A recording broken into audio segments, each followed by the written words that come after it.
anu sebenarnya lamun diruntuikeun mah mimiti dajjal heula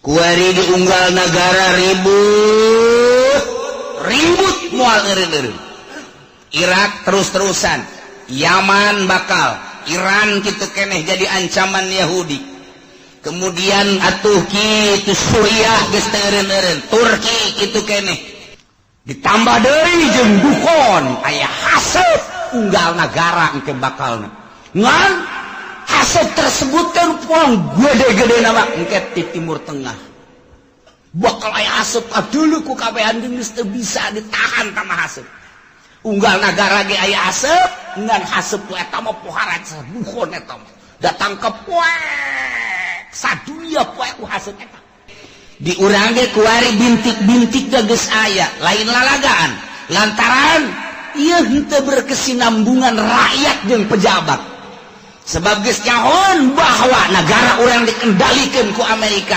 rakyat anu paham mah ieu teh naonan kieu yeunlah berbagai organisasi baik organisasi Islam maupun organisasi non-Muslim dan lain sebagainya untuk membenahi negara tapi tetap bae negara teh lain embungeun dikendalikeun ku Yahudi kan bintik-bintik peperangan kajian kumaha ge jelema anu geus mantep dina Islamna dianggap teroris di perangan bakalna kajian kumaha ge pokoknya biang terorisna benerkeun ta pamarentah tapi kan teu bisa lantaran dikendalikeun ku Emrik Babi bisa geus kajung kumaha ge ieu mah geus lalakon kos ieu bajak kuari ge presidenna teh geus nyaho aya teu dipilih ku ari teh pemilihan geus aya si eta kok bisa kos ge kos itu bae pengendalian mah nah engke kan mulai riweuh-riweuh organisasi jeung organisasi tos mulai ayeuna ka parlemen terus iya ribut lah pasti bae ribut engke nyabelah rakyat jeung pemerintah sebab pemerintah dikendalikan ku Yahudi tidak berdiri sendiri rakyat embung dikendalikan ku Yahudi atau ku Amerika timbullah engke bakalna tentara bagi dua polisi bagi dua ribut pasti di negara Irak model kos kitu Iran model kos kitu Suriah model kos kitu nu kuari eukeur bae Mesir Suriah seperti gitulah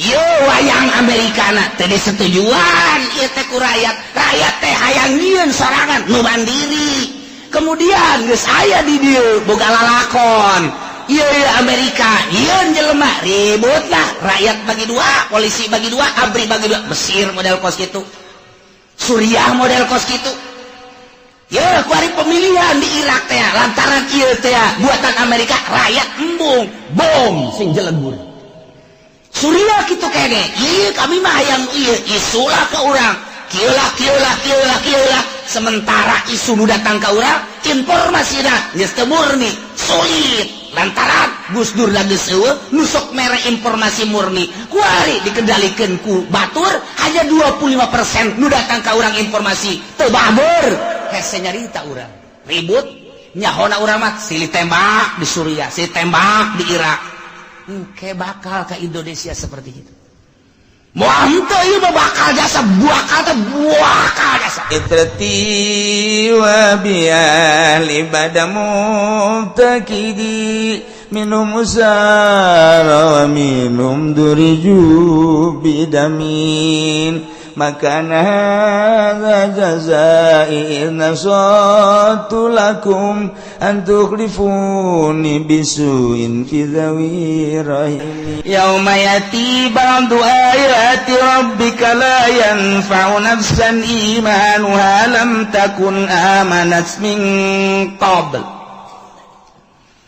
padahal mah di mana-mana datang tanda kiamat sebahagian ayat-ayat pangeran anu nuduhkeun kana yen kiamat bakal terjadi di akhir zaman bakal aya 10 tanda kiamat hiji dajjal dua dabah tilu khasapun bil masyriq gempa di wetan khasapun bil maghrib gempa di kulon khosapun bi jaziratin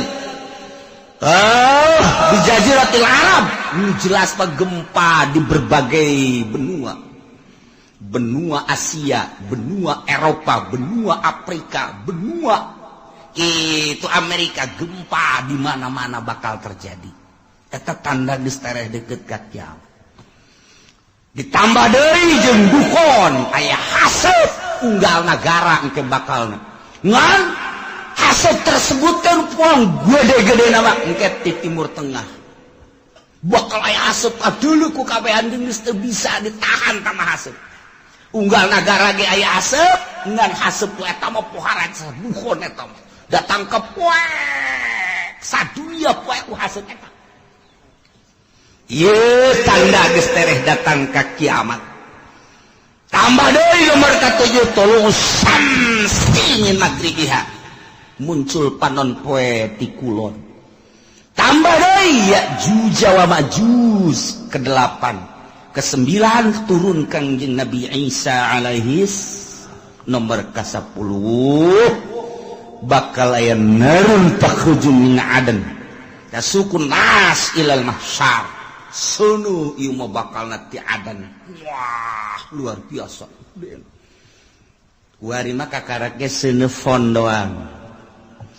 Fon teh naon kira hartina? Tuh, siapa nya hobae kan? Ya osok neuleu meureun.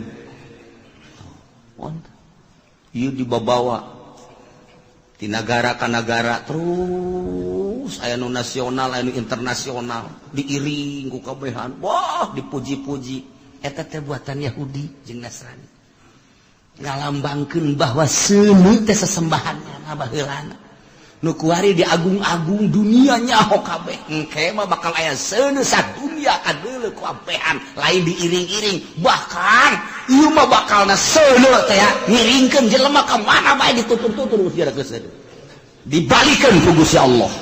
Masya Allah kan. Nah iya bakal terjadilah seperti yang geus dijelaskeun. Gemandak Imam Tabrani nyaritakeun di sanadihi an Nabi Zar qala Nabi sallallahu alaihi wasallam Kangjeng Nabi nyarita dina hiji poe atadruna aila tazhabu hadhihi syamsu mane nyaho ka mana ieu panon poe leumpang iza gorobat di mana surup ka mana coba hayo qalu cak sahabat-sahabat Allahu wa rasuluhu alam Gusti Allah sareng Rasul anu maha uning cek Kangjeng Nabi inna tadhabu illa mustaqar nyana leumpang ka tempat cicingna tahtal arsy dihareupeun aras panon poe ta unggal poe asal surup aya di handapeun aras tidinya manehanana fatakhiru ngejungkel sujud ka Gusti Allah unggal poe ta panon poe teh kos kitu bae ta unggal poe fatakhiru sajidah fala tazalu kadzalik lamun ku Allah encan dititair tapi urang parji balik deui dina hiji eta manehna sujud bersyukur ka Gusti Allah. Cak Allah udang panon balik deui kawetan. Sakumaha biasa. Unggal poe asal datang ka handapeun aras sujud. Cak Allah udang. Ayeuna balik deui. Balik deui kitu beta. Masyaallah teu eureun-eureun. Datang ka kuari masih keneh kitu bae. Bakal terjadilah engke eta panon poe teh ku Gusti Allah lain titah kana tempat biasan fa idza aradallahu ayutli'aha min magribiha abisaha ketika Allah nitah ka panon poe titah muncul di kulon diantepkeun heula panon poe teh titah hudang ku Gusti Allah teh diantep datang ka kebel panon poe kok teu ditah tanggah-tanggah ai kok teu dititah hudang ai cek Gusti Allah kok diantep kieu datang ka nanya panon poe teh ka Gusti Allah ya Rabbi heh pangeran abdi inna masiri ba'id lalakon abdi teh jauh ieu kok diantep kieu kumaha cek Gusti Allah itla'i min haitsu gharabat kuari mah maneh muncul di tempat nu maneh surup muncullah ti kulon kakarak jelema kaget kabeh weh ja bener horeng nu dicarita-caritakeun ku kiai-kiai teh bahwa panon poe teh muncul ti kulon weh bener kuari itu dulu kaget kabehan eta memehna teh poe tilu peuting memeh muncul di kulon panon poe disekep ku Gusti Allah ditahan tilu peuting kanyawanana ku ahli tahajud nu tahajud Allahu Akbar nu biasa 10 rakaat jam sekian tambah deui ke diakhiri ku witir nya namun maca Quran maca sholawat biasana jam 3:30 terus subuh ramang ieu mah jemaat terus bae tapi begitu mata salat subuh poek keneh bae poek keneh ku poek bae terus jam geus menunjukkan jam 12 terus poek keneh bae ahli tahajud geus carang ahli tangan aya keneh cik ahli tahajud ieu mah aing kudu ulah eureun-eureun terus ibadah ka Gusti Allah lantaran ieu mah poek lain sambangan salat teh ngan Allahu Akbar geus dua peuting yakin ieu muncul panon poe di kulon Allahu Akbar terus bae nama salat Allahu Akbar teu bisa ditanya ku sieun-sieunna bener bae ka tilu poe kakarak teret di kulon nya ngadoa fakbidni ya Allah abdi mah paehan bae Gusti ret dipaehan ahli Allah mah kabeh geus teh mah disimpen ku Gusti Allah nah ieu salah sahiji tanda kiamat adalah muncul panon poe di kulon Allah karim anu sebenarnya mah lamun diruntuikeun mah mimiti dajjal heula kuari diunggal negara ribut moal eureun-eureun Irak terus-terusan Yaman bakal Iran kitu keneh jadi ancaman Yahudi kemudian atuh kitu Suriah geus teu eureun-eureun Turki kitu keneh diurang ge kuari bintik-bintik geus aya lain lalagaan lantaran ieu henteu berkesinambungan rakyat jeung pejabat sebab geus nyahoan bahwa negara urang dikendalikeun ku Amerika rakyat anu paham mah ieu teh naonan kieu ieunlah berbagai organisasi baik organisasi Islam maupun organisasi non-Muslim dan lain sebagainya untuk membenahi negara tapi tetap bae negara teh lain embungeun dikendalikeun ku Yahudi kan bintik-bintik peperangan kajian kumaha ge jelema anu geus mantep dina Islamna dianggap teroris diperangan bakal kajian kumaha ge punjala biang terorisna terus teureun organisasi Muhammadiyah jeung NU teu nyaman teu harmonis tambah deui ku HTI teu nyaman teu harmonis tambah deui ku Hurut teu nyaman teu harmonis tambah deui ku EPI teu nyaman teu harmonis padahal mah ngomongna mah kabeh demi kemaslahatan umat matak naon atuh nyana duduk bersama benerkeun ta pamarentah tapi kan teu bisa lantaran dikendalikeun ku Emrik mah bisa geus kajian kuku mah hage ieu mah geus lalakon kos ieu bajak kuari ge presidenna teh geus nyaho aya teh dipilih kuari teh pemilihan geus aya si eta kok bisa kos ge kos itu bae pengendalian mah nah engke kan mulai riwuh-riwuh organisasi jeung organisasi tos mulai ayeuna ka parlemen terus iya ribut lah pasti bae ribut engke nyabelah rakyat jeung pemerintah sebab pemerintah dikendalikan ku Yahudi tidak berdiri sendiri rakyat embung dikendalikan ku Yahudi atau ku Amerika timbullah engke bakalna tentara bagi dua polisi bagi dua ribut mati di negara Irak model kos kitu Iran model kos kitu Suriah model kos kitu nu kuari eukeur bae Mesir Suriah seperti gitulah ieu wayang Amerikana teh disetujuan ieu teh ku rakyat teh hayang nyieun sorangan nu mandiri kemudian geus aya di dieu boga lalakon iya Amerika, iya jelema ribut lah, rakyat bagi dua, polisi bagi dua, ABRI bagi dua. Mesir model kos gitu, Suriah model kos gitu. Ya kuari pemilihan di Irak teh lantaran ieu teh buatan Amerika, rakyat embung bom sing jelebur. Suriah gitu kene, iya kami mah hayang iya isulah ke urang, kieulah. Sementara isu nu datang ke urang, informasina geus teu murni, sulit. Lantaran Gus Dur lagi eueuh nusuk mere informasi murni. Kuari dikendalikeun ku batur hanya 25% nu datang ka urang informasi teu baber. Hese nyarita urang.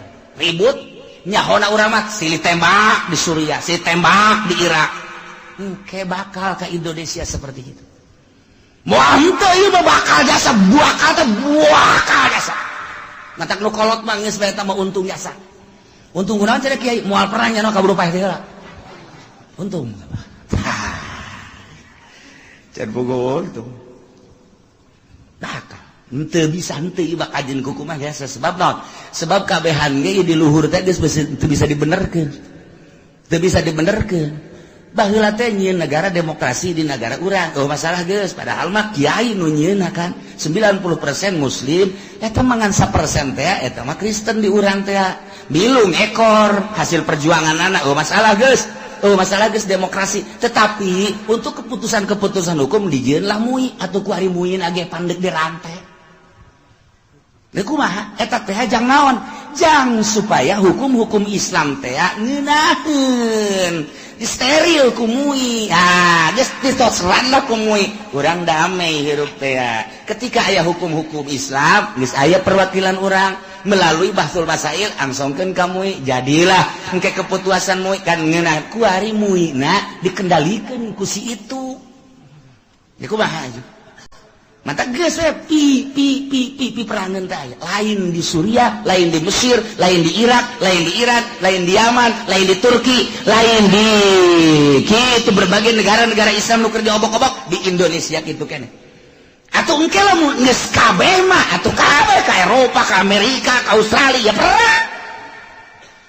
Bakal teh moal turun dajjal lamun teu peperangan. Moal. Cirina haram sekitarna di lebaran, Madinah di lebaran, eta teh nyana nyaho atawa henteu ka peruntukanana nu jelas engke bakal jadi untuk penampungan manusia di berbagai negara. Ribut lah, geus kacau di unggal negara, Irak teu eureun-eureun, Iran teu eureun-eureun, Suriah, Mesir kabeh. Woi, Al-Azhar tinggal Al-Azharna Indonesia dan lain sebagainya. Hayang nyalametkeun diri kamarkah kaditu didesak pemerintah Arab engke supaya membuka lebar-lebar bagi lu urban di berbagai negara sebab geus kacau lah luar biasa. Hese geus teu bisa diredakeun. ABRI bagi dua, polisi bagi dua, berbagai kekuatan bagi dua. Aduh hancam rakyat nu milu jeung ieu nu milu jeung ieu ribut. Hayang salamet agama ka Mekah. Mekah mah diamankeun jeung Madinah sementara. Kadari itu kajeun ngampar ge di dinya kajeun teh ngampar di dinya. Terus mantap ku dilegaan kurang mah barang dilegaan ingetlah sejarah hadis Kanjeng Nabi. Wow tereh berarti tah ke dajjal lah turun. Wah kaunggal negaranya nama hiber dajjal mah jelema hayang emas cokot batu asal siap percaya aing pangeran.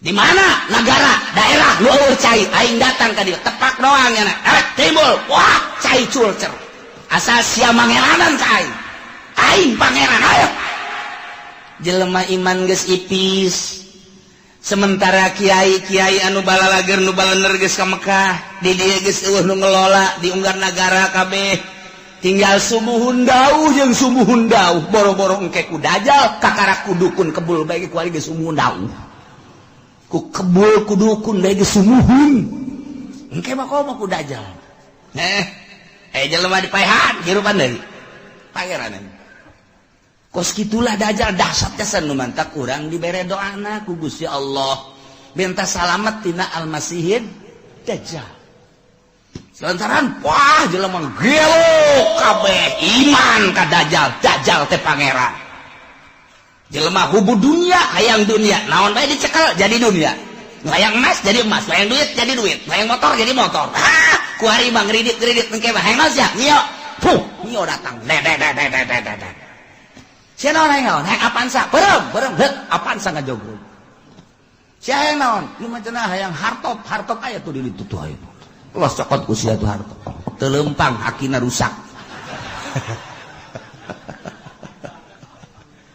atuh geus bacem hayo sih hayang awe watu jelema ngagayok eta lah nomor kahiji Dajjal nomor kedua setelah Dajjal nuzul Isa turun Kangjeng Nabi Isa ngan aya anu nyaritakeun memeh Dajjal ieu adalah Imam Mahdi heula geus teu kuat kabeh ngadoa Gusti minta diturunkeun Imam Mahdi aya jelema kasep kemudian salat teureun-eureun Allahu Akbar pas di maqam Ibrahim Allahu Akbar nu wani ngaganggu urang Arabna urang mamana ge ku harismana ku kasepna gagahna Allahu Akbar teureun-eureun salat bae sapoe dua poe tilu poe mulai suara-suara aya nu kasep salat bae di dinya mulai diperhatikan ieu tanda-tanda ieu bener Dajjal takarat begitu mana salam dicekel ditanya manismu teu daek ngajawab sangaran teu daek ngajawab kabeh nyebutkeun enta Dajjal enta Mahdi teu daek kakarat make subuh wallah enta Mahdi kakarat ditangkeu perjuangkan Mahdi ilah Mahdi nu bakal jadi kesatria eta bakal non istimewa mah berjuang melalui Imam Mahdi mantap kuari geus loba tuh di Cikupa aya Mahdi hiji tapi tukang main gapleh teh mah di Bojong Mahdi hiji teman niruan sendal bae deui si Mahdi macam-macam Mahdi terus Dajjal eleh ku Dajjal maka segeralah nuzulu Isa turun Kangjeng Nabi Isa alaihis salam dibantulah Kangjeng Nabi Isa kusaha ku ashabul kahfi nu ayeuna di Yordania nu kamari kuring sadayana zarah ka ditu ieu ashabul kahfi buuk ngarundai ka handap lantaran besar bara 1000 tahun lah tuh di zaman Raja Dikianus datang ka ayeuna kuku para ranjang geus alis muna panjang nuantak besi aya di mana bae lubukna panjang ieu ashabul kahfi kajian kuku mah si hade ulah di baturan sing hade juri ieu mah ieu turun di Gunung Karang masalah ieu gararaga muksal bina tamlikho zunwanus martunus saribunus palyastatunus kirta ieu tentara-tentara Allah anu bakal bareng jeung Kangjeng Nabi Isa alaihis Dajjal diudang ku Kangjeng Nabi Isa umpat ka mana dia udang terus eleh lah ku Kangjeng Nabi Isa Kangjeng Nabi Isa dakwah di dunia Masya Allah istimewa jasa terus Kangjeng Nabi Isa dakwah saha nu nyaritakeun bahwa kula pangeran batil bohong goblok cak Kangjeng Nabi Isa kula mah sakadar utusan Allah mata kurang lamun nyaritakeun kos kitu teh jelas kunaon ku ari pangeranan mata pada tahun 300 sekian musyawarah konsili disebutna mun baheula konsili mun di urang mah muktamar para penggede begitu muktamar ngejelaskeun ieu teh untuk memutuskan apa Isa itu adalah Tuhan jadi dituhankeunana teh ku uskup-uskup eta teh hasil konsili. Jadi berarti hasil musyawarah. Jadi nganunghankeun pangeran ngamangerankeun ka Kangjeng Nabi Isa teh adalah pada tahun 360 sekian tah eta teh meunang hasil muktamar. Jadi masyarakat supaya nyaho bahwa pangeran teh Isa hasil muktamar disebutna konsili keblon. Aya pangeran urang pangerankeun yuk. Ayo geus urang pangeran mantap aya sababaraha muktamar anu hadir di dinya henteu milu ngamangerankeun ka Isa dibunuh pan. Dibunuh hari itu tetap Isa pangeran jadilah datang ke kuari Tritunggal engke Kangjeng Nabi Isa marah saha nu ngajadikeun aing pangeran aing mah rasul anu kuari ngajalankeun syariat Muhammad aku aja jeung Kangjeng Nabi urang mulai malah kawin Kangjeng Nabi sapan baheula teu kawin da ieu kuari mah kawin ke bakalna turun ka dunia nyana dakwah terus jelema istimewa kabeh iman nyana kawin ngan teu lila Kangjeng Nabi Isa diangkat deh maot Kangjeng Nabi Isa mulai kacau deui ngan nu baragus geus mulai ku Gusti Allah langsung aya angin seger asal ngambe angin eta pae asal ngambe angin eta maot nu ibadah ka Allah maut ya Allah ya Rabbi tinggal Cameron bakukul geus luar biasa bakukul deui Belah, tidinya turunlah Ya'juj wa Ma'juj. Urang lamun nyarita dina Al-Qur'an aya Ya'juj wa Ma'juj anu dibendung ku kitu Zulkarnain. Urang mun maca surat Kahfi aya. Ke dihareup bakal dongeng Ya'juj wa Ma'juj nu Kangjeng Nabi waktu Kangjeng Nabi tas Isra ningali bendungan imam kitu raja tersebut ieu geus sagede kieu tah. Sedangkan iya dekaluar geus sagede kieu cak Kangjeng Nabi engke bakal gede di akhir zaman bakal kalaluar di bada kalaluar Ya'juj wa Ma'juj terus bae ngadaharan naon nu aya bae manusia di dahar hewan di dahar suagua rupa di dahar wah Ya'juj wa Ma'juj mah ieu mah tangkal kayu sok bala di daharan bae ieu datang anu pohara raja sumantak baheula ku Zulkarnain di bendung ge raja sadunya Raja Zulkarnain dipuat dina Al-Qur'anul Karim ngan eta bendungan Raja Zulkarnain teh ya nu kuari di laut mana nah ieu ditelusuri ke berbagai ilmuwan dunia seluruh benua Asia Afrika Amerika Eropa Australia ya urang teangan coba bendungan Zulkarnain teh di mana ieu sebab Ashabul Kahfi kanyahoan Kangjeng Nabi Syuaib kanyahoan dan lain-lain sebagainya kanyahoan urut Kangjeng Nabi Elut kemari laut mati aya kanyahoan kabeh aya ieu teh di dunia nu aya dina sejarah nu di Quran teh aya kabeh kemudian piramid aya Firaun aya dan lain sebagainya aya ieu bendungan Zulkarnain ieu lah anu encan kapanggih datang ka per detik ieu nah tapi geus mulai kuari kanyahoan geus mulai berbarengan jeung kanyahoanana kapal Kangjeng Nabi Nuh teh kuari teh aya keneh kapalna aya keneh kapalna besindek urang kada itu hayu di mana cenah Kiai lah sia mah diajak ka Banten ge hararese komo ka ditu atuh di Gunung Arad teh di Turki ta eta teh di luhur gunung aya setiap jelema nu kadinya teu kuat paeh jalan luhur melalui udara tetep bae teu kuat didinya geus digambar saat orang didinya aya peninggalan kapal Kangjeng Nabi Nuh alaihi salam judi nah geus kapanggih eta tinggal ieu bendungan Zulkarnain nu diditunan di bendung ieu Ya'juj wa Ma'juj di mana ieu bahkan ilmuwan kalau Amerika pernah asup ka hiji daerah nya ge kaget kok hewanna kos karari ceulina lain irungna lain bahasana lain tak eta teh nyada kaget di dunia aya hewan seperti kieu yeuh teu kajawan jalaga di mana tapi ketika jana perem ngadengela suara azan Allahu akbar trek aya di daerahna deui berarti eta dibukakeun hijab mata asup Islam eta jelema eta asup Islam loba jasa di Amerika anu menemukan di Inggris, di Belanda, kemudian asup Islam. Loba, ieu keur carita hayang mengetahui tentang bendungan Zulkarnain. Geus kapanggih aya sababaraha menemukan buah ieu cuman buah doang. Ketika aya seseorang anu menemukan hewan seperti itu apa ieu Ya'juj wa Ma'juj teh. Maka manehanna ngadenge suara azan. Kemudian bentak geus lain di dinya deui. Tah eta teh negara-negara kos kitu teh loba urang ge. Kuari ge urang nu ka Banten aya nu haju ka dulu istana kerajaan eta berarti diajak ka negara itu kamari aya deui nu liwat ka dinya bae aya kerajaan di daerah dia diketos bae kerajaan ketos raja jurig newo-newo meureun tah jawab ieu urang kan kuari ieu teh kuari urang teh aya 3 dimensi urang cicing di dieu urang dimensi zahir kuari zahir ka deuleu ieu lamun dibukakeun hijab trek dimensi alam jin. Alam jin. Lamun waliullah dimensi alam hakikat, bakal kanyawan hakikat. Jadi ieu teh sababaraha dimensi, urang mah lantaran urang mah sapira urang, atuh nu kada ieu deui. Kapanggih ieu deui. Mun mingguan ka dieu jeung tukang uduk deui. Eta dimensi urang mah.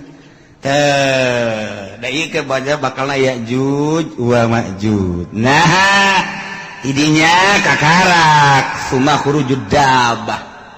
Jadi eta bakal Ya'juj wa Ma'juj engke ku Gusti Allah dihujanan blek hujan. Banjir pararaeh lah Ya'juj wa Ma'juj.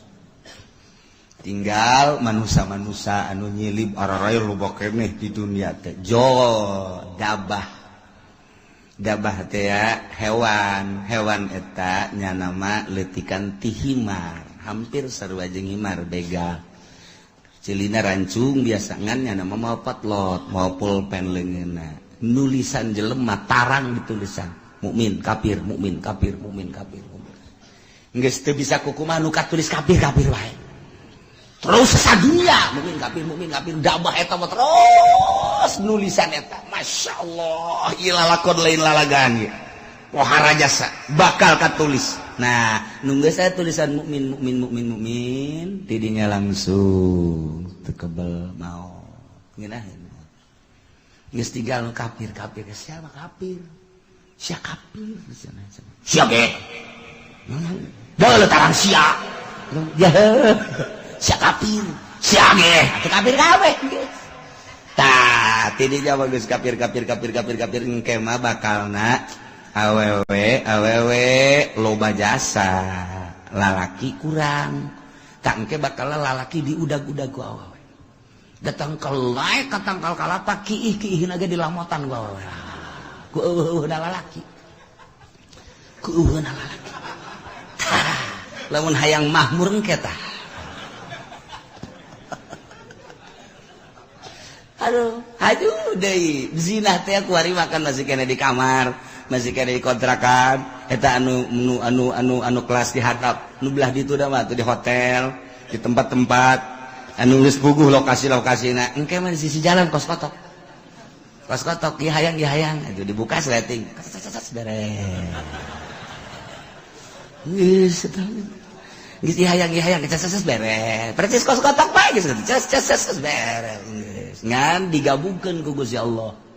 Gabung geus moal aya nu anakan moal aya nu anakan geus we dibere gabung bae. Lantaran dikiamatkeun kan moal aya budak leutik. Nah, aya hiji dua saeutik hiji dua. Paling meureun sadasa hiji nu reuneuh teh ya. Geus hese ngandur gabung bae geus teu aranakan. Ngomongna jelema ku geus lemah-lemahna iman ketika aya nu zina ieu jelema jana zina di dinya ngan ngomong kieu atuh hayang boleh di dinya belah ditu ke ngan ngomong kitu doang geus teu daya teu upaya geus ku sabab zina kabehan ngan ngomongna teh kitu hayang belah di dinya atuh ceukna belah ditu ke naon ih kita lalikat aing mah geus beres ngomong kitu ditawar daekeun pan blon eta iyalah bakal terjadi seperti itu. Masya Allah. Kakarak summa tulu usyamsi min magribiha. Kakarak muncul panon poe di kulon.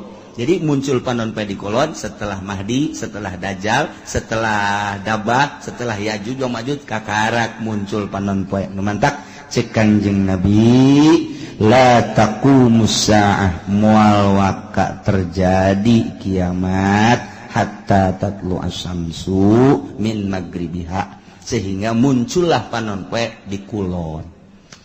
Tah, ieu teh ditangtangan ku kafir teh. Urang Quraisy nyaon dina Taurat dina Injil geus dijelaskeun. Nu matak nyana lah aing mah daripada iman ka Quran jeung ka Muhammad. Maningan ge hiji bae. Cabut nyawa aing. Nomor kedua, mana yang disiksa ku Gusti Allah. Nomor katilu, Allah maning turunkeun bae tanda-tanda kiamat. Di antarana muncul panon poe di kulon. Nu badak ketika muncul panon poe kumaha tangke bakalna? yauma yati ba'du ayati rabbika la yanfa'u nafsan imanuha lam takun amanat min qabl. Dina poean datang sebahagian tanda-tanda pangeran yakni tere datang kiamat wahiyatul syamsi muncul panon pemin maghribiati kulon sakumaha geus dijelaskeun di hadis Bukhari Muslim tah ketika muncul panon poe di kulon teh la yanfa'u nafsan imanuha lam takun amanat min qabl. Mangpat awak-awakan kahiji jelema ka sahabat imanuha imanna lam takul amanat min qabl anu manehanana encan iman memeh eta mah geus begitu muncul panon poe di kulot nyana can iman haji nyana nyao ieu teh tanda kiamat berarti bener kiamat teh nyana iman geus tutup pintu sigotaka teu mangpaat samasakan jujung kelan nyana asyhadu an la ilaha illallah wa asyhadu anna muhammadar rasul geus tutup tamang geus tutup bae bukan asal muncul panon poe di kulon geus tutup syahadat tinggal syahadat zikir tinggal zikir jelema kabeh bakal neangan masjid tandana masjid eta adalah hiji aya kubahan dua aya menarahan tilu aya tihangan masjid mah nu matak pake tihang bae tanda masjid adalah tihang engke di akhir zaman ditareangan eta ngan geus ese neangan masjid geus sareueur lantaran dibongkaran model di urang ge kuari keur dibangun masjid di berbagai negara di berbagai daerah di berbagai sudut dibangun lantaran masih keneh nyaman jeung aman nu ibadah loba keneh di akhir coba engke lamun terus dikendalikeun ku Amerika nu jadi gubernur Jakarta kuari Ahok lamun aya Jokowi naik Ahok kafir tidak menutup kemungkinan engke Serang bupatina kafir Pandeglang bupatina kafir lamun di Jakarta Ahok engke di Serang si Cenglu oh di Pandeglang si Tegwan ayo si Tangerang si siang-siang melingseng geus ono beres kabeh ayo siang mangkaning deui bae tuh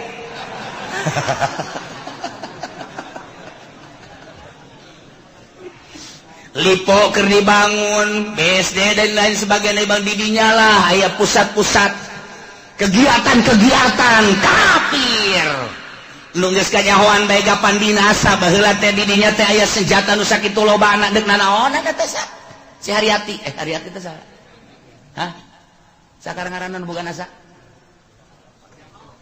anu cangkep teh pan sia nyaho pan babaturan sia Hartati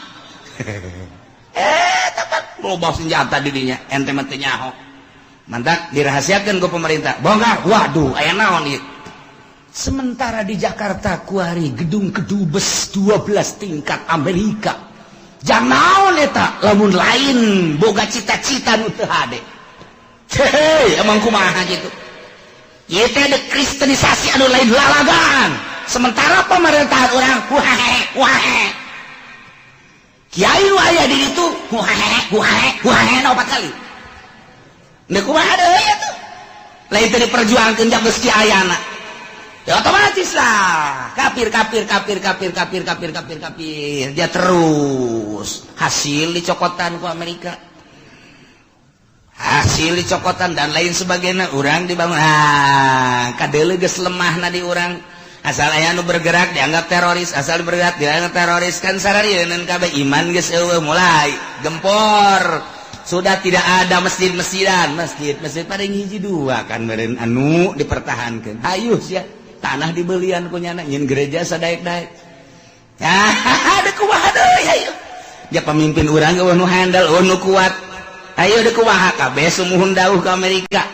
Nah, mulailah gedung-gedung dibangun, gereja dibangun, masjid-masjid urang dibangun, engke dibongkar.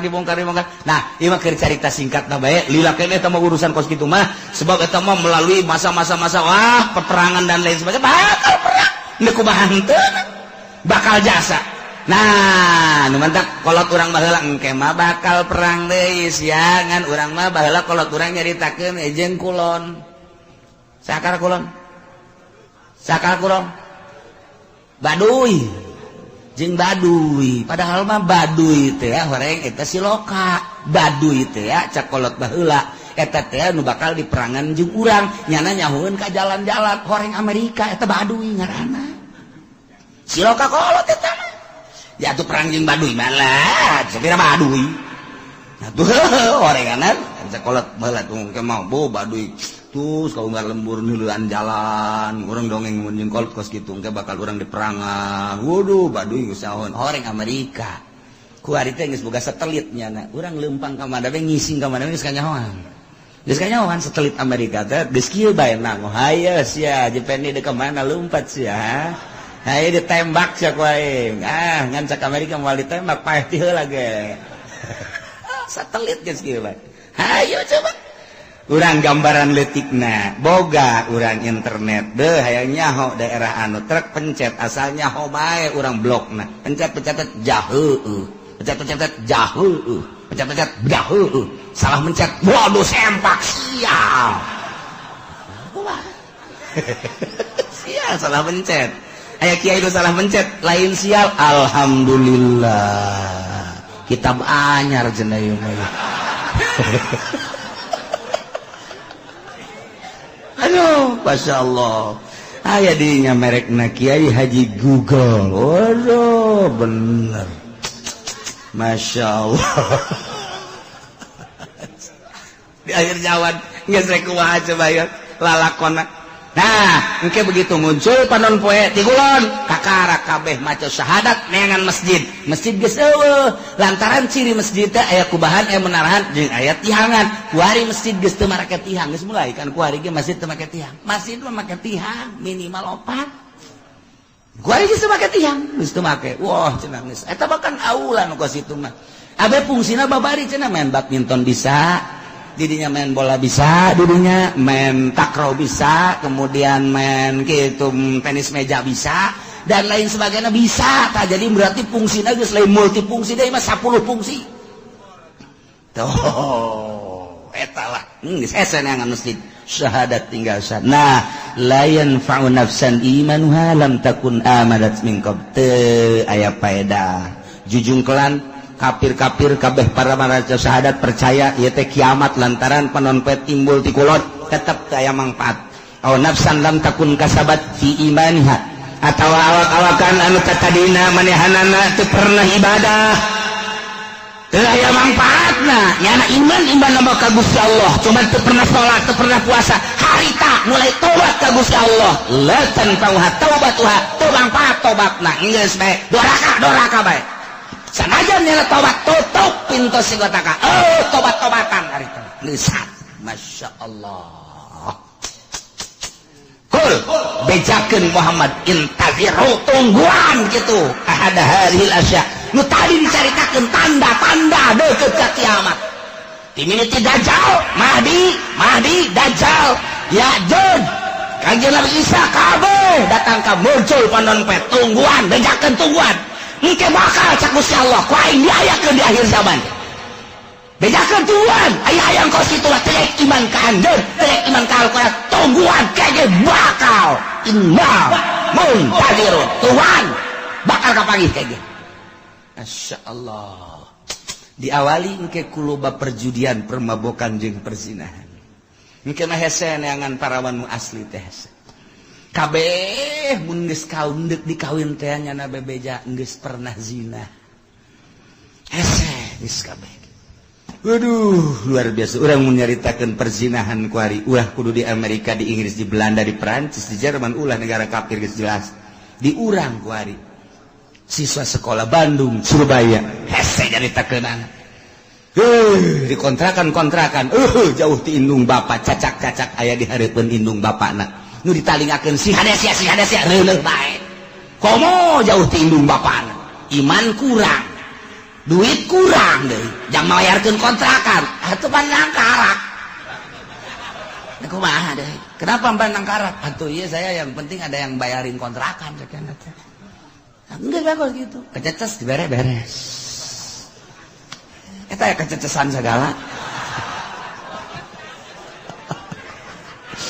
Masya Allah nah iyalah caritaan ku parkures nunang tangan ka Kangjeng Nabi teu percaya ka Kangjeng Nabi jeung ka Al-Qur'an endahan manehanana nang tangan hayang paeh lah hayang datang siksa lah hayang tanda-tanda kiamat cak Gusti Allah geus bedakeun Muhammad ka manehanana tungguan ke bakal datang urang kuari geus ditungtung kuari mun ditingali sejarah target akhir zaman geus dara deukeut jasa sebab tanda-tanda deukeut ka kiamatna geus aya maka geus bae kuari mah urang mah sakadar ngaji ieu mah supaya nyaho jang naon jang supaya urang bisa mengendalikan diri kabeh urang salamet di dunya wal akhirah lantaran hese deuk dikukumakeun ge ieu mah geus bae urang jeung urang jang urang bae geus urang rapih ke anak urang di akhir zaman mah kuari geus teu boga TV teu boga HP teu ngridit wali geus sakitu ge geus teangan coba nu teu boga HP hese gas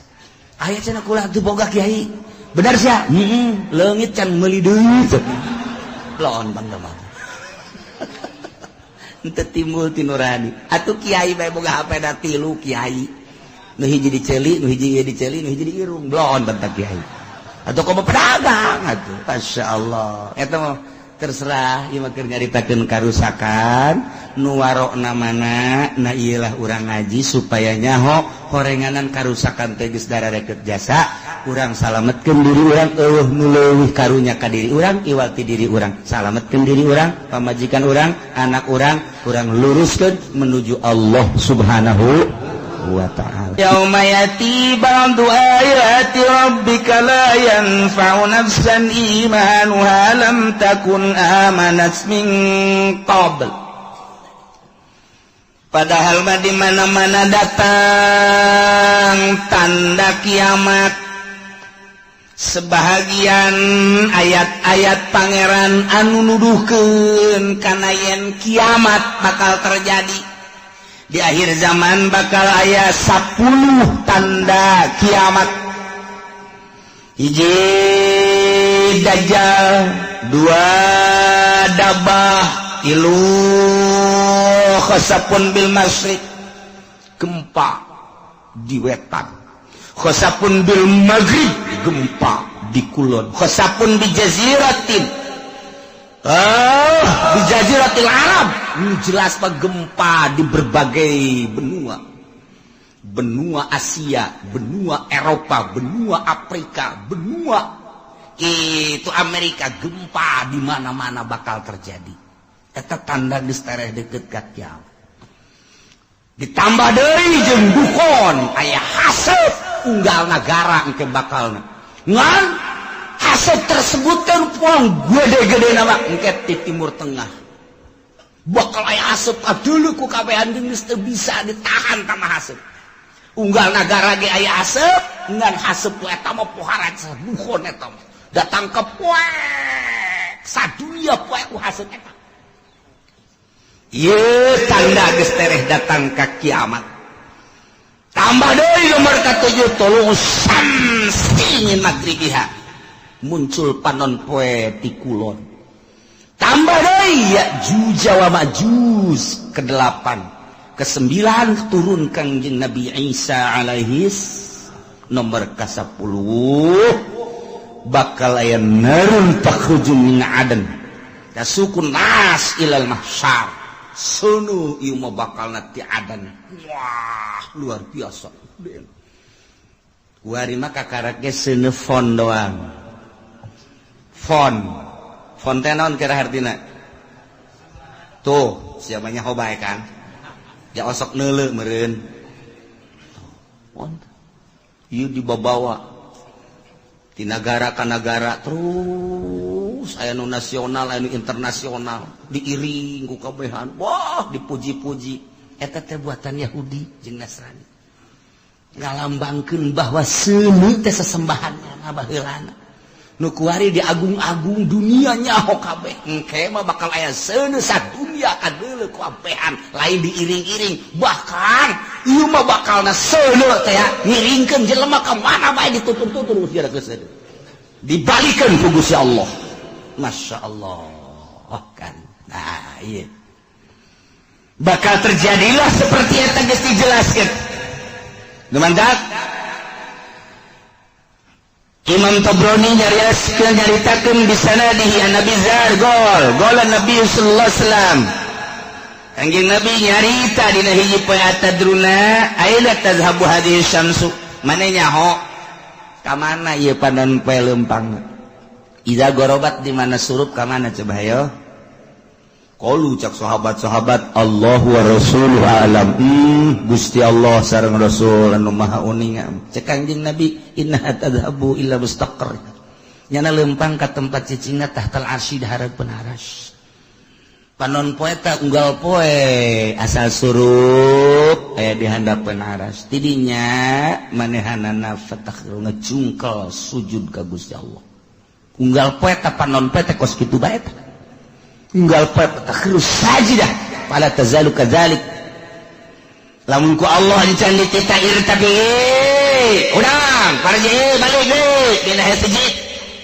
Eta manehna sujud bersyukur ka Gusti Allah. Cak Allah kudang panon balik deui kawetan sakumaha biasa unggal poe asal datang ka handapeun aras sujud cak Allah hudang ayeuna balik deui kitu beta masyaallah teu eureun datang ka kuari masih keneh kitu bae bakal terjadilah engke eta panon poe teh ku Gusti Allah lain titah kana tempat biasan. Fa idza aradallahu ayutli'aha min magribiha abisaha. Ketika Allah nitah ka panon poe, titah muncul di kulon diantepkeun heula panon poe teh. Henteu titah hudang ku Gusti Allah teh. Diantep bae. Datang ka kebel panon poe kok teu titah tanggah-tanggah ai. Kok teu dititah hudang ai cek Gusti Allah. Kok diantep kieu datang ka naya panon poe teh ka Gusti Allah. Ya Rabbi. Heh pangeran abdi. Inna masiri ba'id. Lalakon abdi teh jauh, ieu kok diantep kieu kumaha? Cek Gusti Allah. Itla'i min haitsu gorobat kuari mah maneh muncul di tempat nu maneh surup.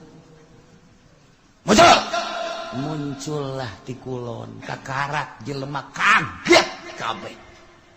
Woi.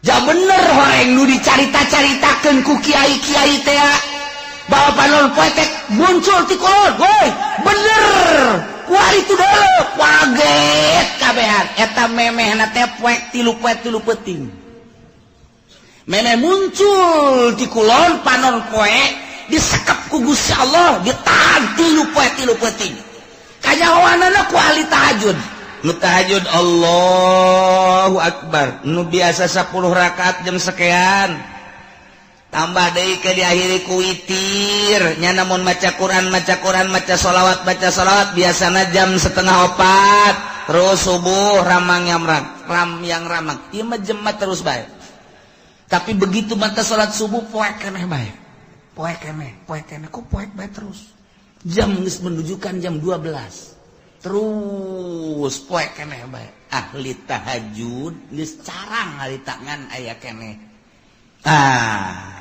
cik ahli tahajud ieu mah aing kudu ulah eureun-eureun terus ibadah ka Gusti Allah lantaran ieu mah poek lain sambangan salat teh jeung Allahu Akbar geus dua poe dua peuting yakin ieu muncul panon poe di kulon Allahu Akbar terus bae nama salat Allahu Akbar teu bisa ditanya ku sieun-sieunna bener baik katilu poe kakarak teret di kulon nyana ngadoa fakbidni ya Allah abdi mah paehan bae Gusti ret dipaehan ahli Allah mah kabeh geus teh mah disimpen ku Gusti Allah na ieu salah sahiji tanda kiamat adalah muncul panon poe di kulon Allah karim anu sebenarnya lamun diruntuikeun mah mimiti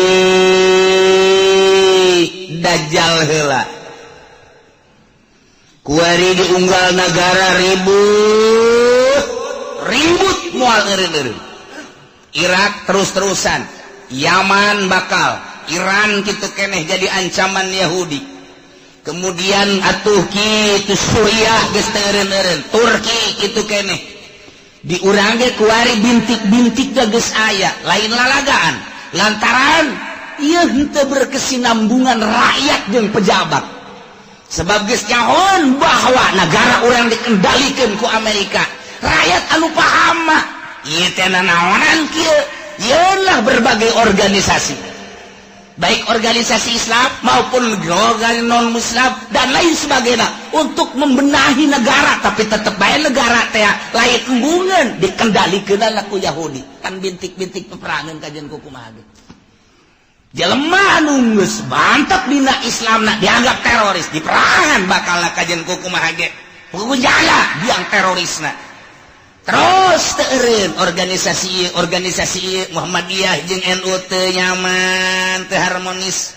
Tambah deui ku HTI teu nyaman, teu harmonis. Tambah deui ku Hurut teu nyaman, teu harmonis. Tambah deui ku EPI teu nyaman, teu harmonis.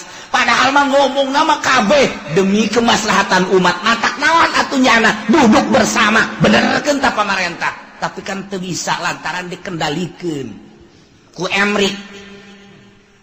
Babi isa geus kajung kumaha ge ieu mah. Geus lalakon kos ieu bajak kuari ge presidenna teh geus nyaho aya. Teu dipilih kuari teh pemilihan geus aya si eta. Kok bisa kos kitu bae pengendalian mah. Nah, engke kan mulai riwuh-riwuh organisasi jeung organisasi. Mulai ayeuna ka parlemen. Terus iya ribut lah. Pasti bae ribut engke nyabelah rakyat jeung pemerintah. Sebab pemerintah dikendalikan ku Yahudi, tidak berdiri sendiri. Rakyat embung dikendalikan ku Yahudi atau ku Amerika. Timbullah engke bakalna tentara bagi dua, polisi bagi dua, ribut mati di negara. Irak model kos kitu, Iran model kos kitu, Suriah model kos kitu. Nu kuari eukeur bae, Mesir, Suriah seperti gitulah. Yo wayang Amerikana teh disetujuan ieu teh ku rakyat. Rakyat teh hayang nyieun sorangan nu mandiri. Kemudian geus aya di dieu boga lalakon. Ieu Amerika, nyieun jelema ribut lah. Rakyat bagi dua, polisi bagi dua, ABRI bagi dua. Mesir model kos kitu. Suriah model kos kitu. Ya kuari pemilihan di Irak teh lantaran ieu teh buatan Amerika, rakyat embung bom sing jelebur. Suriah kitu kene, ieu kami mah hayang ieu isulah ke urang, kieulah.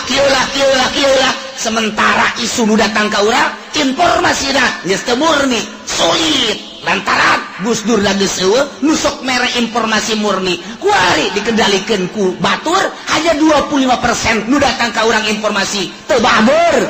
Hese nyarita urang. Ribut nyahona urang mah silih tembak di Suriah, silih tembak di Irak. Engke bakal ke Indonesia seperti itu. Moal henteu ieu mah bakal jasa buakal jasa. Matak nu kolot mah geus bae eta mah untung jasa. Untung kunaon cenah Kiai? Moal perang nya kaburu paeh teh heula. Untung. Can bogo untung. Bakal henteu bisa henteu ieu bakal jeung kuku mah jasa sebab naon? Sebab kabehan ge di luhur teh geus teu bisa dibenerkeun. Teu bisa dibenerkeun. Baheula teh nyieun negara demokrasi di negara urang. Masalah geus padahal mah kiai nu nyieunna kan 90% muslim, eta mangan 1% teh eta mah Kristen di urang teh. Bilung ekor hasil perjuangan anak. Masalah geus demokrasi. Tetapi untuk keputusan-keputusan hukum dijieun lah mui atuh ku ari muin age pandeg di rantai. Lha kumaha? Eta teh jang naon?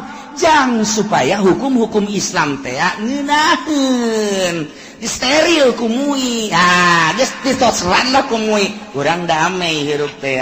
Ketika aya hukum-hukum Islam, geus aya perwakilan urang melalui bahsul masail angsongkeun ka mui. Jadilah engke keputusan mui kan ngeunah ku ari muina dikendalikeun ku si itu. Ya kumaha atuh? Mata geus we perangan teh lain di Suriah, lain di Mesir, lain di Irak, lain di Iran, lain di Yaman, lain di Turki, lain di kitu berbagai negara-negara Islam nu keur diobok-obok di Indonesia kitu keneh. Atuh engke lamun geus kabeh mah atuh kabeh ka Eropa, ka Amerika, ka Australia perang. bakal tate moal turun dajjal lamun teu peperangan moal cirina haram sekitarna di lebaran Madinah di lebaran eta teh nyana nyaho atawa henteu ka peruntukanana nu jelas engke bakal jadi untuk penampungan manusia di berbagai negara. Ribut lah, kacau di unggal negara. Irak teureun-eureun, Iran teureun-eureun, Suriah, Mesir kabeh. Woi, Al-Azhar tinggal Al-Azhar na Indonesia dan lain sebagainya.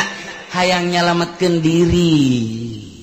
Kamarkah kaditu didesak pemerintah Arab engke supaya membuka lebar-lebar bagi lu urban di berbagai negara. Sebab geus kacau lah luar biasa. Hese.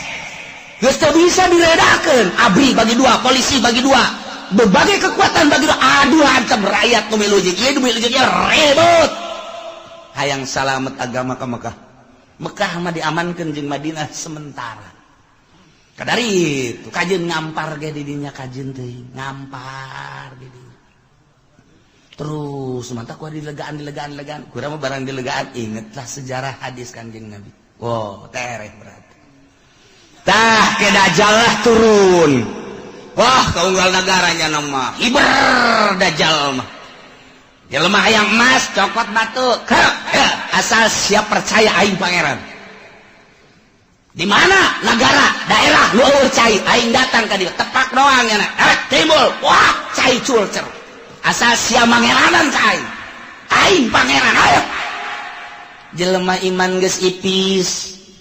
Sementara kiai anu balalager nu balener geus ka Mekah di dieu geus eueuh nu ngelola di unggar nagara kabeh tinggal sumuhun dauh jeung sumuhun dauh boro-boro engke ku dajjal kakarak ku dukun kebul bae ku ari geus sumuhun dauh ku kebul ku dukun bae geus sumuhun engke mah komo ku dajjal jelema dipaehan hirupan deui pangeran kos kitulah dajjal dahsyat kesan nu mantap urang dibere doana ku Gusti Allah minta salamet tina al-masihid dajjal. Selantaran wah jelema gelo kabeh iman ka dajjal teh pangeran. Jelema hubu dunia hayang dunia naon bae dicekel jadi dunia. Nu hayang emas jadi emas, hayang duit jadi duit, hayang motor jadi motor. Ku hari bang ngridit engke mah hayang emas ya nio. Nio datang. Sia naon hayang naon? Hayang Avanza. Berem. Avanza ngajogrol. Sia hayang naon? Ieu mah cenah hayang hartop aya tuh di ditu tuh aya. Los cokot ku sia tuh hartop. Teu leumpang hakina rusak. Atuh geus bacem. Hayo sih hayang awe watu jelema ngagayag. Eta lah nomor kahiji dajjal. Nomor kedua setelah dajjal nuzul Isa. Turun Kangjeng Nabi Isa ngan aya anu nyaritakeun memeh dajjal ieu adalah Imam Mahdi heula geus teu kuat kabeh ngadoa Gusti minta diturunkeun Imam Mahdi aya jelema kasep kemudian salat teureun-eureun Allahu Akbar pas di maqam Ibrahim Allahu Akbar. Nu wani ngaganggu urang Arabna urang mamana ge ku harismana ku kasepna gagahna Allahu Akbar teureun-eureun salat bae. Sapoe, dua poe, tilu poe mulai suara-suara aya nu kasep salat bae di dinya. Wah mulai, wah diperhatikeun wah ieu tanda-tanda ieu bener dajjal. Takarat. Begitu mana salam dicekel, ditanya manis lu? Teu daek ngajawab. Sangaran teu daek ngajawab. Kabeh nyebutkeun enta dajjal, enta Mahdi. Teu daek kakarak make subuh. Wallah enta Mahdi. Kakarak. Wah ditangkeu, perjuangkan. Mahdi. Iyalah Mahdi nu bakal jadi kesatria. Eta bakal nu istimewa mah berjuang melalui Imam Mahdi. Mantap kuari geus loba tuh di Cikupa aya Mahdi hiji. Tapi tukang main gapleh teh mah di Bojong Mahdi hiji. Teman niruan sendal bae deui. Si Mahdi macam-macam Mahdi. Terus dajjal, eleh ku dajjal mah. Maka segeralah nuzulu Isa turun Kangjeng Nabi Isa alaihis salam. Dibantulah Kangjeng Nabi Isa kusaha ku ashabul kahfi nu ayeuna di Yordania nu kamari kuring sadayana zarah ka ditu. Ieu ashabul kahfi. Wah, buuk ngarundai ka handap. Lantaran besar bara 1000 tahun lah tuh di zaman Raja Dikianus datang ka ayeuna. Kuku para ranjangnya. Halis mula panjang. Nuantak besi aya di mana bae lubukna panjang. Wah ieu. Ieu ashabul kahfi kajian kuku mah ge. Si hade ulah di baturan si hade. Juri ge mah ieu. Turun di Gunung Karang masalah ini. Wah, guara raga. Muksal bina tamlikho zunwanus martunus saribunus palyastatunus kirta ieu. Tentara-tentara Allah anu bakal bareng jeung Kangjeng Nabi Isa alaihis dajal diudang ku Kangjeng Nabi Isa. Hah, umpat ka mana? Dia udang terus. Eleh lah ku Kangjeng Nabi Isa. Kangjeng Nabi Isa dakwah di dunia. Masya Allah istimewa jasa. Terus Kangjeng Nabi Isa dakwah. Saha nu nyaritakeun bahwa kula pangeran batil. Bohong, goblok cak Kangjeng Nabi Isa. Kula mah sakadar utusan Allah. Mata kurang lamun nyaritakeun kos kitu teh jelas kunaon ku ari pangeranan. Mata pada tahun 300 sekian musyawarah konsili disebutna mun baheula konsili mun di urang mah muktamar para penggede. Begitu muktamar ngejelaskeun ieu teh untuk memutuskan apa Isa itu adalah Tuhan. Jadi dituhankeunana teh ku uskup-uskup eta teh hasil konsili. Jadi berarti hasil musyawarah. Jadi dia nungguankeun pangeran ngamangerankeun ka Kangjeng Nabi Isa teh adalah pada tahun 360 sekian tah eta teh meunang hasil muktamar. Jadi masyarakat supaya nyaho bahwa pangeran teh Isa hasil muktamar disebutna konsili keblon. Aya pangeran urang usah urang pangerankeun yuk. Ayo geus urang pangeran mantap aya sababaraha muktamar anu hadir di dinya henteu milu ngamangerankeun ka Isa dibunuh pan. Dibunuh harita tetap Isa pangeran. Jadilah datang ka kuari Tritunggal. Engke Kangjeng Nabi Isa marah. Saha nu ngajadikeun aing pangeran? Aing mah rasul. Anu kuari ngajalankeun syariat Muhammad. Aku aya da jeung Kangjeng Nabi urang. Wah, malah kawin Kangjeng Nabi Isa pan baheula teu kawin, da ieu kuari mah kawin ke bakalna turun ka dunia, nyana dakwah terus. Jelema istimewa kabeh iman. Nyana kawin ngan teu lila Kangjeng Nabi Isa diangkat deh maot Kangjeng Nabi Isa. Mulai kacau deui mah. Ngan nu baragus geus mulai ku Gusti Allah langsung aya angin seger asal ngambe angin eta pae asal ngambang itu maut nu ibadah ke Allah marah maut ya Allah ya Rabbi tinggal Cameron bakukul geus luar biasa bakukul deui lah tidinya turunlah Ya'juj wa Ma'juj. Urang lamun nyarita dina Al-Qur'an aya Ya'juj wa Ma'juj anu dibendung ku kitu Zulkarnain. Urang mun maca surat Kahfi aya.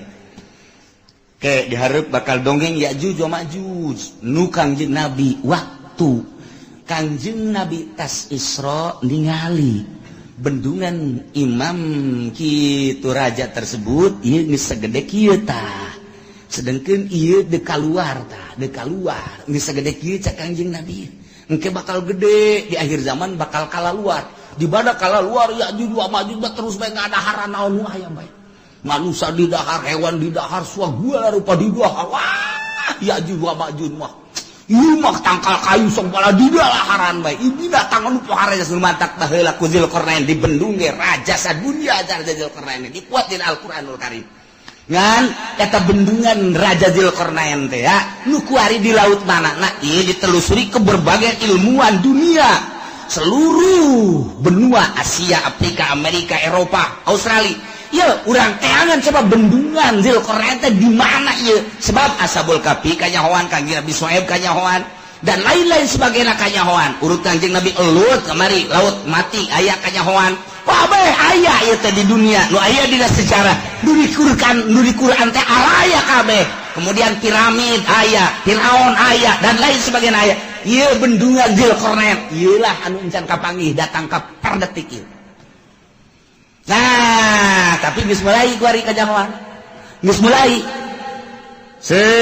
berbarengan jeung kanyahoanana kapal Kangjeng Nabi Nuh. Kapal Kangjeng Nabi Nuh teh kuari teh aya kene. Kapalna aya kene kapalna. Geus sindek urang kada itu hayu. Di mana cenah Kiai? Lah, sia mah diajak ka Banten ge hararese. Komo ka ditu atuh. Di Gunung Arad. Di Gunung Arad, Arad teh di Turki. Ta eta teh di luhur gunung aya. Setiap jelema nu kadinya teu kuat paeh. Jalan luhur melalui udara tetep bae teu kuat. Didinya geus digambar saat orang didinya aya peninggalan kapal Kangjeng Nabi Nuh alaihi salam. Judi teh judi. Nah, geus kapanggih eta.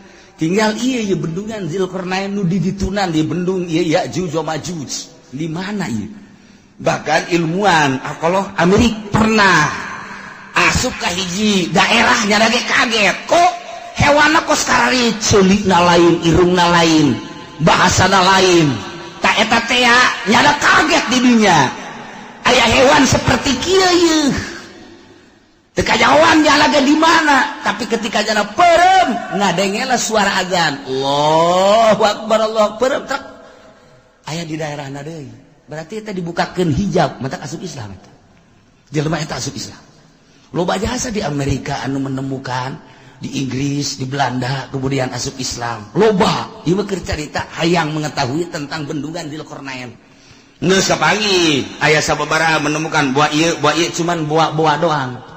Ketika ayah seseorang anu menemukan hewan seperti itu apa iya Ya'juj wa Ma'juj teh, maka manehanana ngadenge suara azan, kemudian bentak geus lain di dinya deui. Tah eta teh negara-negara kos kitu teh loba urang ge. Kuari ge urang nu ka Banten aya nu haju ka deuleu istana kerajaan. Eta berarti diajak ka negara itu. Kamari aya deui nu liwat ka dinya bae, oh aya kerajaan di daerah dieu, di ketos bae kerajaan ketos. Raja jurig newo-newo merentah. Jawab. Iya urang kan kuari. Ieu teh kuari urang teh aya 3 dimensi urang cicing di dieu. Urang dimensi zahir kuari. Zahir kadeuleu ieu. Lamun urang dibukakeun hijab trek dimensi alam jin. Alam jin. Lamun waliullah dimensi alam hakikat, bakal kanyawan hakikat. Jadi ieu teh sababaraha dimensi, urang mah lantaran urang mah sapira urang, atuh nu kadeuleu ieu deui. Kapanggih ieu deui. Mun mingguan ka dieu jeung tukang uduk deui. Eta dimensi urang mah. Teh, da ieu ke baca bakalna Ya'juj wa Ma'juj. Nah, idinya kakarak summa khurujud dabbah. Jadi eta bakal Ya'juj wa Ma'juj engke ku Gusti Allah dihujanan blek hujan. Banjir para raihlah Ya'juj wa Ma'juj. Tinggal manusia-manusia anu nyilib araraih loba keneh di dunia teh. Dabah teh ya hewan eta nya nama leutikan ti himar, hampir sarua jeung himar begal. Cilina rancung biasangan nya nama mau patlot, mau pulpen leungeunna. Nulisan jelema tarang ditulisan. Mukmin, kafir. Geus teu bisa kukumaha nu katulis kafir wae. Terus sadunya mukmin kafir dabah eta mah terus nulisan eta. Masyaallah, ieu lalakon lain lalagaan ieu. Pohara jasa bakal katulis. Nah, nu geus aya tulisan mukmin tidinya langsung teu kebel mau. Ngeunaheun. Geus tinggal nu kafir siapa kafir? Sia kafir sia ge. Deuleu tarang sia. Ya. Sia kafir. Sia ge. Atuh kafir kabeh. Tah, ti dinya geus kafir engke mah bakalna awewe loba jasa. Lalaki kurang. Tak engke bakalna lalaki diudag-udag ku awewe. Datang kelai katangkal kalapa kiih-kiihna ge dilamotan ku awewe. Ku eueuhna lalaki. Lamun hayang mahmur engke tah. Aduh, haju deui. Zina teh kuari makan masih kena di kamar, masih kena di kontrakan. eta anu kelas di hatap nu belah ditu da mah di hotel di tempat-tempat anu geus puguh lokasi-lokasina engke mah di sisi jalan kos kotok ieu hayang itu dibuka sleting beres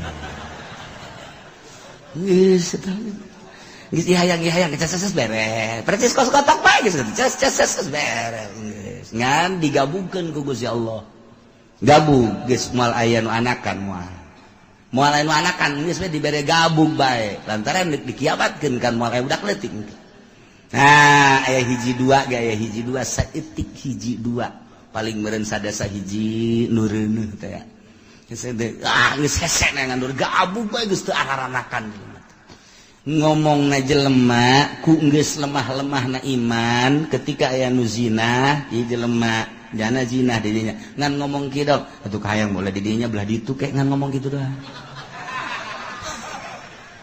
geus teu daya teu upaya geus ku sabab zina kabehan ngan ngomongna teh kitu hayang belah di dinya atuh jakina belah ditu ke naon ih kita lalikat aing mah geus beres ngomong kitu ditawar daekeun pan blon eta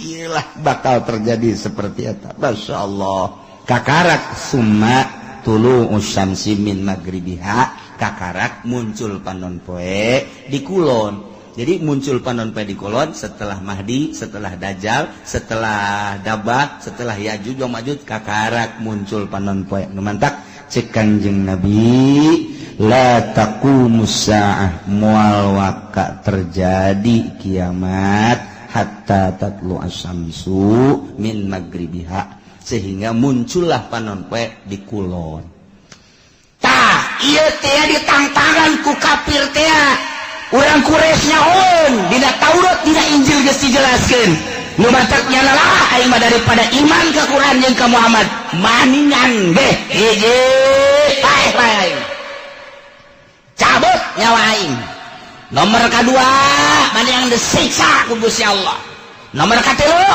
Allah maning turunkeun bae tanda-tanda kiamat di antarana muncul panon poe di kulon nu matak ketika muncul panon poe kumaha tangke bakalna yauma yati ba'du ayati rabbika la yanfa'u nafsan imanuha lam takun amanat min qabl dina poean datang sebahagian tanda-tanda pangeran yakni tere datang kiamat wahiyatul usyamsi muncul panon pemin maghribiati kulon sakumaha geus dijelaskeun di hadis Bukhari Muslim tah ketika muncul panon poe di kulon teh la yanfa'u nafsan imanuha lam takun amanat min qabl mangpaat kawak-kawakan kahiji jelema ka sahabat imanuha imanna lam takul amanat min qabl anu manehanana encan iman memeh eta mah geus begitu muncul panon poe di kulon nyana can iman haji nyana nyao ieu teh tanda kiamat berarti bener kiamat teh nyana iman geus tutup pintu sigotaka teu mangpaat samasakan jujung kelan nyana asyhadu an la ilaha illallah wa asyhadu anna muhammadar rasul geus tutup tamang geus tutup bae bukan asal muncul panon poe di kulon geus tutup syahadat tinggal syahadat zikir tinggal zikir jelema kabeh bakal neangan masjid tandana masjid eta adalah hiji aya kubahan dua aya menarahan tilu aya tihangan masjid mah nu matak pake tihang bae tanda masjid adalah tihang engke di akhir zaman ditareangan eta ngan geus hese neangan masjid geus hareueur lantaran dibongkaran model di urang ge kuari keur dibangun masjid di berbagai negara di berbagai daerah di berbagai sudut dibangun lantaran masih keneh nyaman jeung aman nu ibadah loba keneh di akhir coba engke lamun terus dikendalikeun ku Amerika nu jadi gubernur Jakarta kuari Ahok lamun aya Jokowi naik Ahok kafir tidak menutup kemungkinan engke Serang bupatina kafir Pandeglang bupatina kafir lamun di Jakarta Ahok engke di Serang si Cenglu oh di Pandeglang si Tegwan ayo si Tangerang si siang-siang melingseng geus ono beres kabeh ayo siang mangkaning deui bae tuh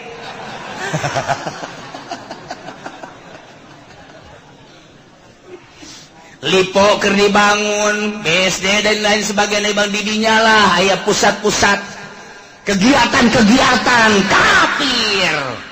Nu geus kanyahoan bae gapan dinasa baheula teh didinya teh aya senjata nu sakitu lobana deuk nanaon eta teh sa? Si Haryati, Haryati teh saha? Hah? Sakarang-ngaranna bukan asa? Anu ditangkep teh pan sia nyaho, pan babaturan sia. Hartati. Tapak loba senjata didinya ente mah teu nyaho. Mantak dirahasiakeun ku pemerintah. Bongkar. Waduh, aya naon ieu? Sementara di Jakarta kuari gedung kedubes 12 tingkat Amerika. Jang naon eta lamun lain boga cita-cita nu teu hade. Hei, emang kumaha gitu. Ieu teh ada kristenisasi anu lain lalagaan. Sementara pemerintahan urang wahe. Kiai nu aya di ditu wahe na 4 kali. Nek kumaha deui atuh. Lain teh diperjuangkeun jak geus kiayana. Ya otomatis lah. Kafir.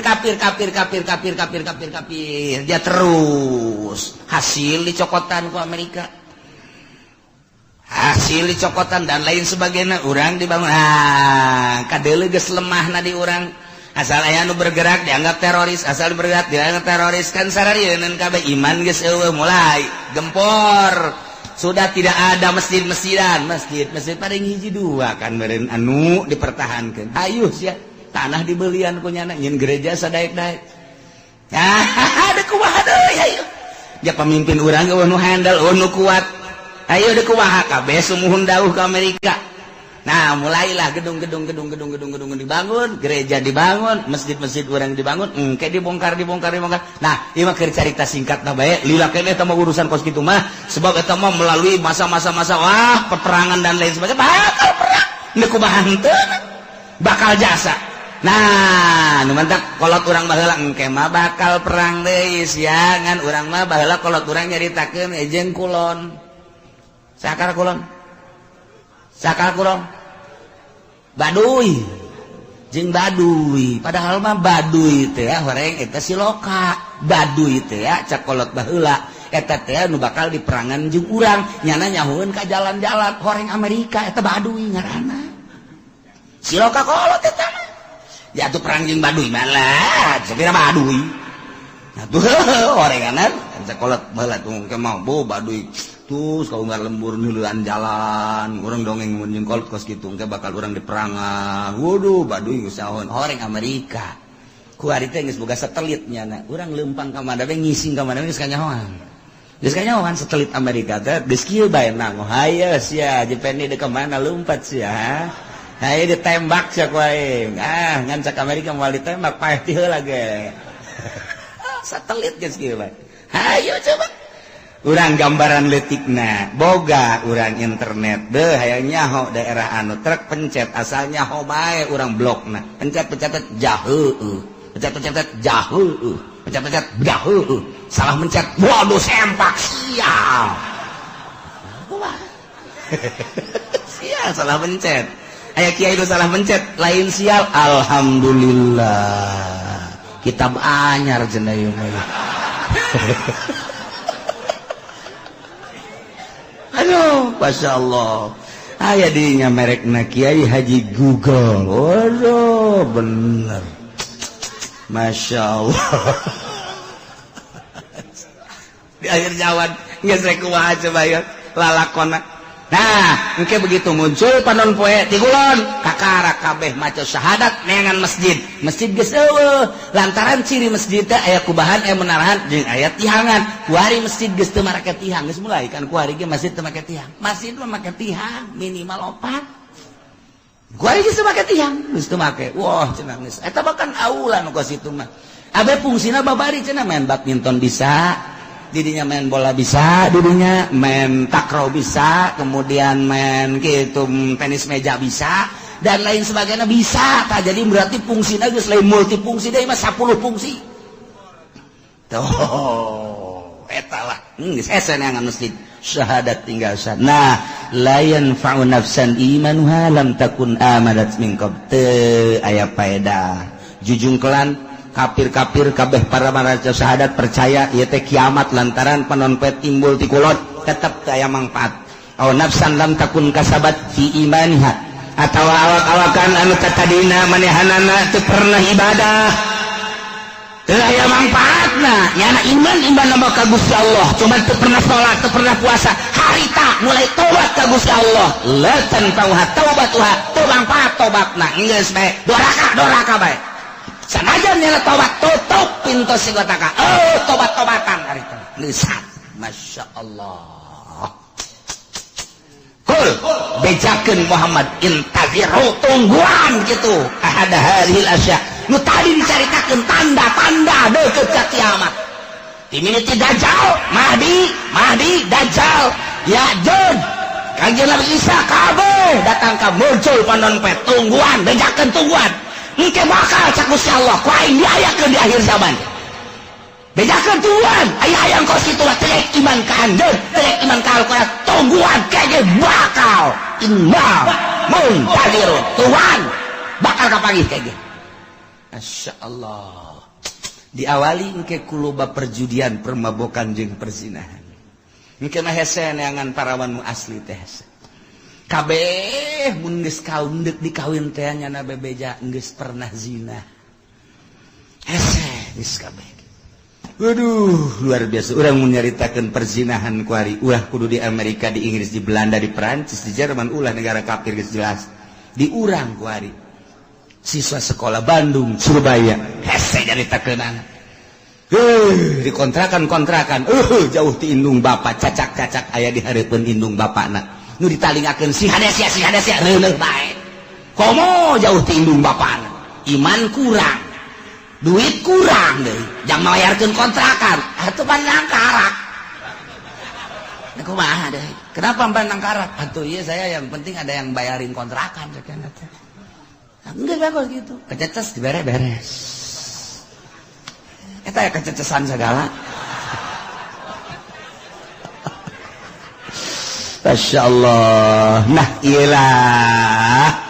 Caritaan ku parkures nunang tangan ka Kangjeng Nabi, terpercaya ka Kangjeng Nabi jeung ka Al-Qur'an, endahan manehanana nang tangan. Hayang paeh lah, hayang datang siksa lah, hayang tanda-tanda kiamat cak Gusti Allah. Geus bedakeun Muhammad ka manehanana, tungguan ke bakal datang. Urang kuari geus ditungtung kuari. Mun ditingali sejarah target akhir zaman geus darareukeut jasa, sebab tanda-tanda deukeut ka kiamatna geus aya. Matak geus bae kuari mah urang mah sakadar ngaji ieu mah supaya nyaho, jang naon, jang supaya urang bisa mengendalikan diri, kabeh urang salamet fid dunya wal akhirah. Lantaran hese deuk dikukumakeun ge ieu mah geus bae urang jeung urang jang urang bae. Geus urang rapih ke anak urang.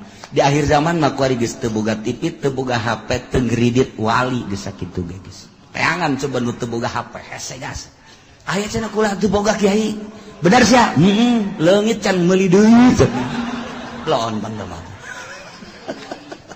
Henteu timbul ti nurani. Atuh kiai bae boga HP da 3 kiai. Nu hiji diceuli, nu hiji diceuli, nu hiji diirung. Loon bantah kiai.